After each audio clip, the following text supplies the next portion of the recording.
नमस्कार, बातमी जनतेच्या कर्णधार न्यूज। छत्रपती शिवाजी महाराजांची जयंती कधी असावी आणि कोणती असावी याच्यावरही वादविवाद झाले।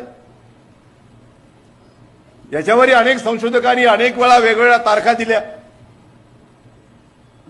मला आनंद वाटतो की आमचे त्यावेळेसचे शिक्षण मंत्री कैलासवासी प्राध्यापक रामकृष्ण मोरे हे जेव्हा माझ्या पहिल्या मंत्रिमंडळामध्ये माझे शिक्षण मंत्री होते आणि मी मुख्यमंत्री होतो, त्यावेळा आम्ही कॅबिनेटने निर्णय घेतला आणि ठरवलं की सरकारच्या वतीनं जयंती साजरी जी करायची ती 19 फेब्रुवारीलाच ती आम्ही साजरी करू असा आम्ही निर्णय घेतला आणि त्याप्रमाणे शासकीय सुट्टी आणि त्याप्रमाणे जुन्नरच्या आमच्या शिवनेरी किल्ल्यावर मुख्यमंत्री त्याचं प्रत्येक वर्षी त्या दिवशी जात असतात।